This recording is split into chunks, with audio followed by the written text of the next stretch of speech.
Kanalıma abone olan videoları izleyen herkese. Bugün indiki videomun mövzusu İnformatika Rami Mahmudzadə İsmail Cəlalin birinci hissə kitabından mövzunun əvvəli giriş qurğularıdır.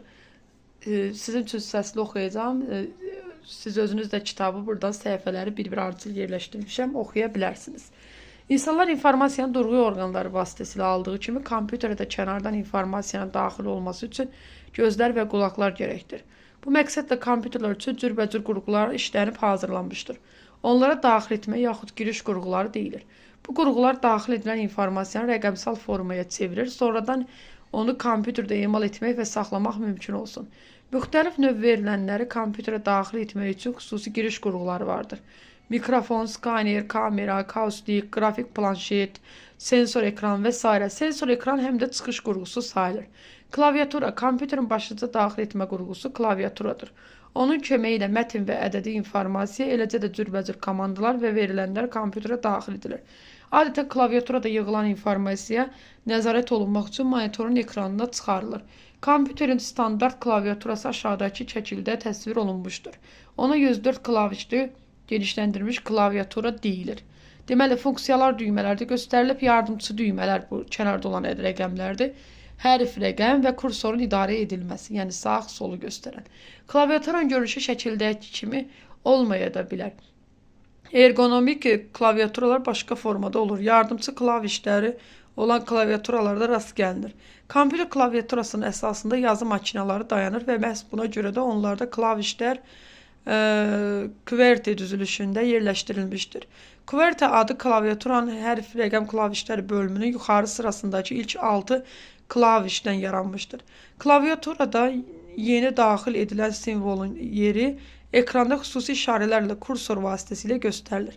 Adətən kiçik düzbucaqlı yanıb sönən cizgi formasında olan kursorun şəkli proqramdan və iş rejiminə asılı olaraq dəyişə bilər. Müxtəlif klaviaturalar olsa da onların hamısında aşağıdakı klaviş qrupları vardır. Funksional klavişlər. Bu klavişlər klaviaturanın yuxarı sırasında yerləşdirilmiş və F1, F2, F3, F12 kimi işarələnmişdir. Bu klavişlər adətən hansısa funksiyanın yerinə yetirir və funksiyalar proqramdan yaxud iş rejiminə asılı olaraq dəyişə bilir. Hərf, rəqəm klavişləri. Bu klavişlər klaviaturanın orta hissəsində yerləşir. Onlar hərfləri, rəqəmləri və digər simvolları daxil etmək üçün nəzərdə tutulmuşdur. Kursorun idarə edilməsi klavişləri. Bu klavişlərin dördünə çox zaman ox klavişləri də deyilir.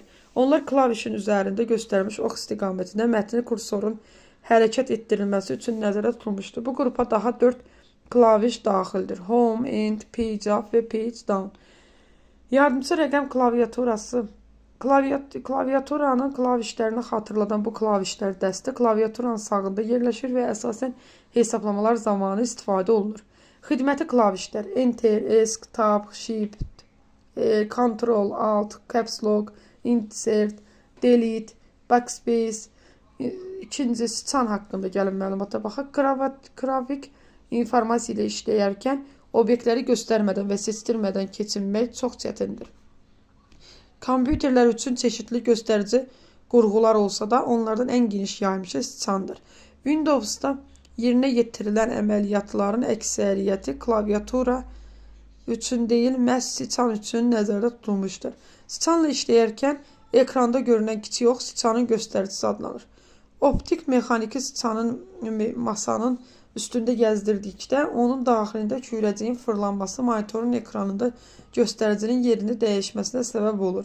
Bu sıçanlarla rahat işləmək üçün düz səthə ehtiyac olduğundan adətən xüsusi sıçan altlığından istifadə olunur.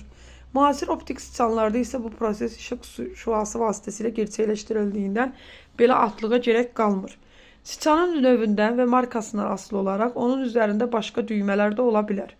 Onlardan ən çox rast gəlinəni sol və sağ düymələr arasında yerləşən fırlatma təkərciyidir. Bəzi sıçanlarda veb səhifələr arasında gəzişməyə, eləcə də başqa proqramlardan bir sıra funksiyaları yerinə yetirməyə xidmət edən yardımçı düymələr də ola bilər. Notebook kompüterlərində sıçan qurğusu əvəzinə touchpad qurğusundan istifadə olunur. Standart sıçanın bir növü də arxası üstə çevrilmiş sıçanı xatırladan trackball'dur.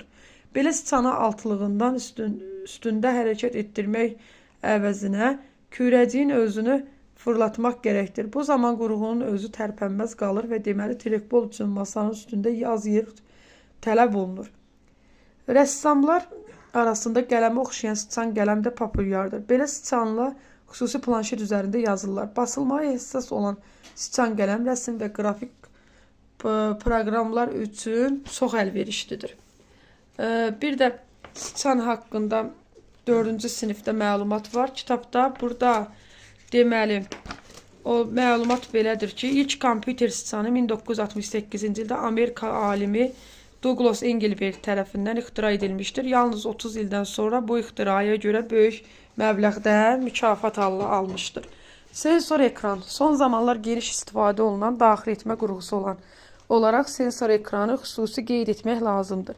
Sensor ekran həm də informasiyanı əks etdirdiyindən çıxış qurğusu hesab olunur. Başqa sözlə sensor ekran həm giriş, həm də çıxış qurğusudur. O istifadəçiyə barmağı yaxud qələmlə monitorun ekranındakı simgələri və ya qrafik obyektləri toxunmaqla kompüterlə qarşılıqlı əlaqədə olmağa imkan verir. Toxunma yerinin koordinatlarının hesablanması ekranın səthi boyunca yerləşmiş infraqırmızı şüalar torunun barmaqla kəsişdiyi nöqtənin qeydiyyatı hesabına aparılır. Torun addımı 10-15 mm olur. Onlardan çox zaman informasiya köşklərində və bankomatlarda istifadə olunur. Son zamanlar sensor ekranlar, mobil ekran, elektron qurğularda geniş tətbiq olunur. İlk sensor ekranlar 1970-ci illərdə Elo Touch Systems şirkəti tərəfindən işlənib hazırlanmışdır. Skaner görüntüləri kompüterə daxil etmək üçün onları koda çevirən qurğudur. Skaner müxtəlif növləri vardır. Onlardan ikisi daha geniş yayılmışdır. Görüntü skanerləri görüntüləri kompüterin yaddaşında saxlamaq üçün elektron formaya çevirir. Ştrik kod skanerləri malların üzərinə vurulmuş ştrik çizgiləri oxuyur. Görüntü skaneri və üz çıxaran qurğunun iş prinsipləri bir-birinə çox oxşayır. Ancaq Xeroxdan fərqli olaraq skaner görüntünün üzünü çıxarmır. Onu qrafik fayla çevirir. Fayl kompüterdə olduqdan sonra isə onu başqa yerə köçürmək, dəyişdirmək, yazıb saxlamaq, elektron posta göndərmək olar.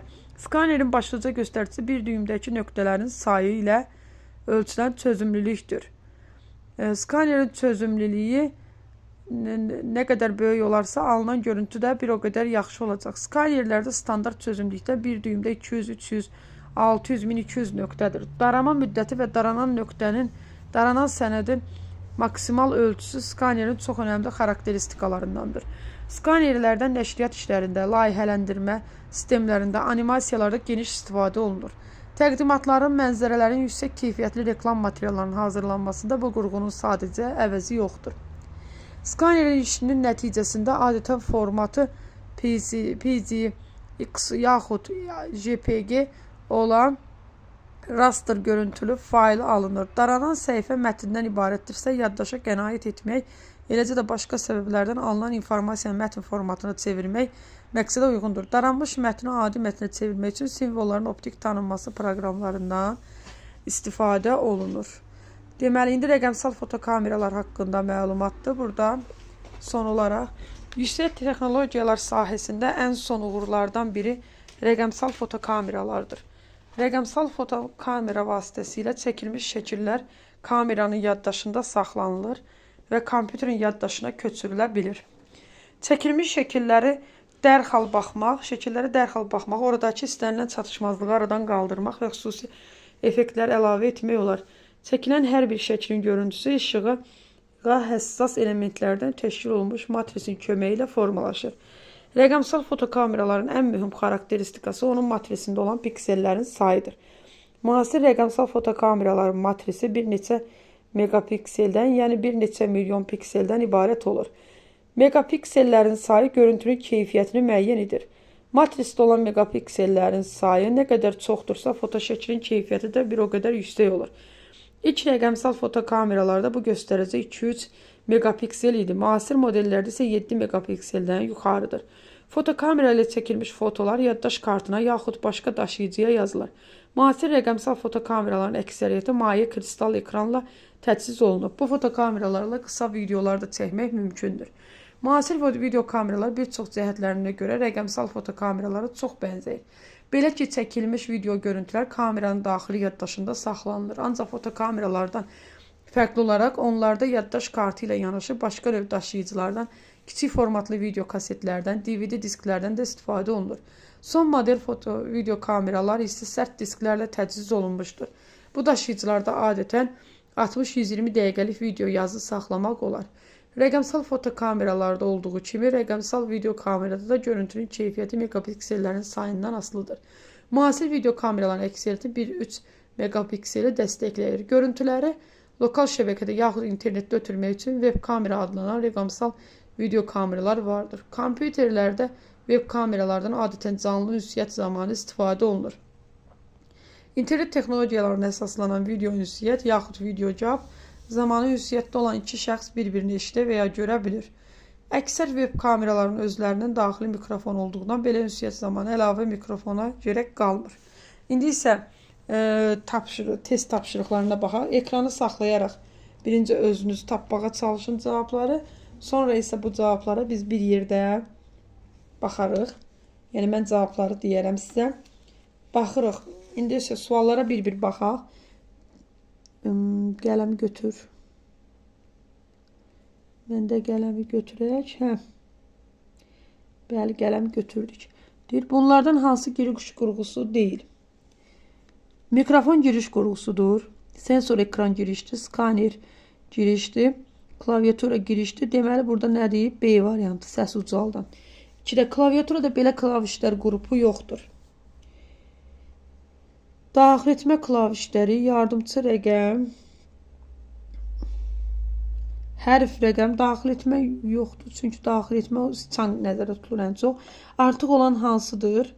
3-də artıq olan mexaniki sıçan, optik sıçan, touchpad. Bunlar hamısı sıçanın növləridir. Plot deramma növü deyil, sıçanın növü deyil. 4-də skanerin çözümlüyün ölçü vahidi nədir? Bir düymdəki nöqtələrin sayıdır. Bayaq sizinlə bir yerdə oxuduq. C. 5-də. Deməli 5-də 5-ci sualı 1, 2, 3 tapaq. 1-1 cavabları. Deməli 1-də klaviatura, 2-də sıçan, 3-də skanerdən söhbət gedir. Görək hansına nə aiddir. Ştrik kod görüntü deyəndə skaner nəzərdə tutulur. Deməli 1-ə A aiddir. Sonra matrisli lazerli. Bu heç birinə aid deyil. Elektron şua maye kristal. Bu da heç birinə aid deyil. Ergonomik QWERTY klaviaturada idi. Bu yadınıza gəlirmi? Bayaq oxuduq. Biraz deyimiz eybəcər alındı. 3-də. Üçüncüdə bir dəqiqə. Mən A-nı 3-ə yazacaqdım. Qarışdırdım. A-nı 3-ə yazacaqdım. Elə oxudum, amma biraz qarışdırdım. 1-ə D-ni qeyd edəcəkdim klaviatura. 2-də sıçan, mexaniki optik trackball. Bəli, bu sıçanın növləridir. 1-də 2-yə 3A-dır cavab.